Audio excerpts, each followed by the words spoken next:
Okay, so what you're looking at here is there's a hydro run not too far from my place, and there's two runs of towers that come together and then go onto a single tower, and the single towers are higher than the lower doubles. And up in the first single tower has been this gigantic condor or eagle's nest or something. I don't know what it is.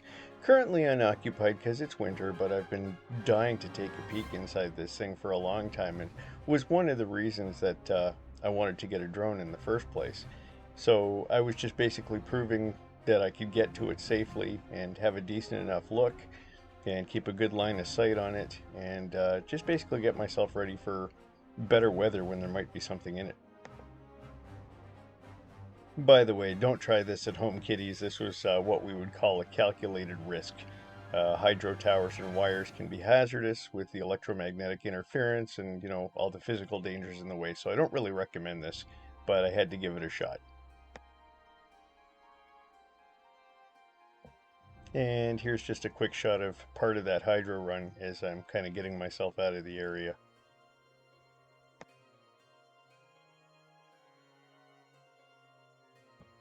Okay, so I guess the second point of interest I flew at today was this water tower at Davis and Leslie in Newmarket. I just wanted to kind of practice sort of a cinematic move where I'm yawing to the right and rolling to the left, in a slow fashion and try and get sort of a movie view of things. It wasn't bad. It needs a little bit of improvement. I had to be really delicate on the sticks because I forgot to switch the Mini to Cine mode, which basically slows down its movement. So the speed that this is operating right now was me just barely breathing on the sticks. Rolling into the right side of your screen down at the bottom is my white van and the plaza behind which I shot this. Before I landed, I decided I was going to stick my nose up over the roof of the plaza and just kind of have a look, quick panoramic view of the parking lot. Nothing spectacular here, just a look.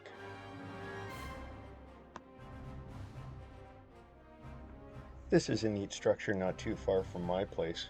This is the East Holland River, and what you're going to see appear on the left side of your screen, and I'm going to come in closer, is part of the Ghost Canal.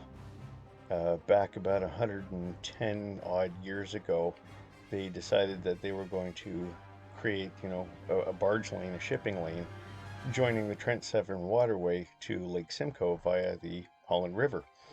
And they got construction underway, and there's a few of these structures in place, locks and such setups, and they got them partially built. The government changed hands, and the new government quashed the project. So here we have in town 3 or 4, I got to really think about that, of these ghost structures that just never came to be, and now they've kind of made them points of interest for tourism, if you want to call it that. Building, as you can see, walkways and structures around them, so you can kind of check it out.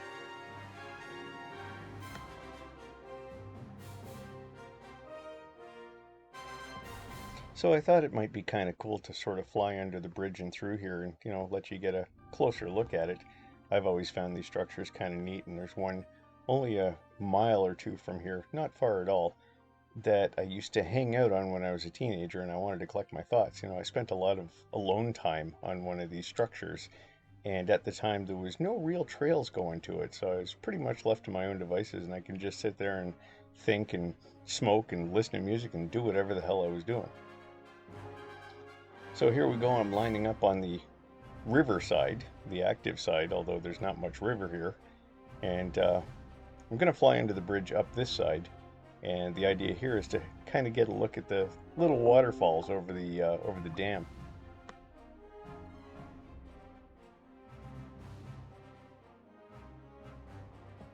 This is where my day almost ended in tragedy. I had two things, going very poorly for me. One, I was staring almost directly into the sinking sun, and number two, I was flying under a bridge, which in and of itself isn't too bad. But the problem is I was dawdling because I wanted to get a good look at the water coming down, and I dawdled long enough to lose my GPS positioning.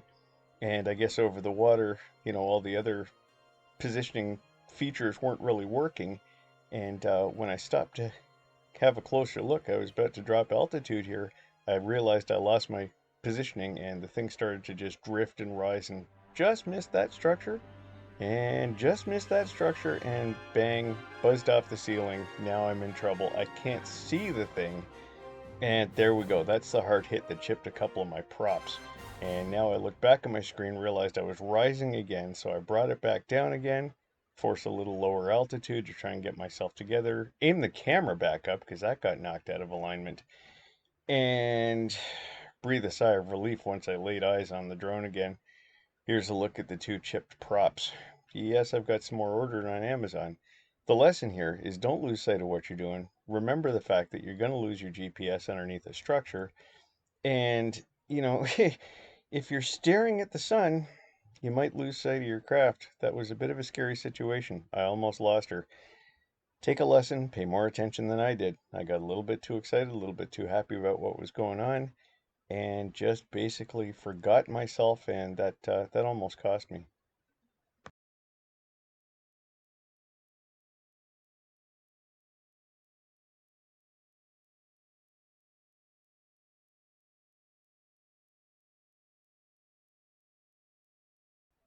Thanks for watching my little experiment for the day, and I'll catch you later.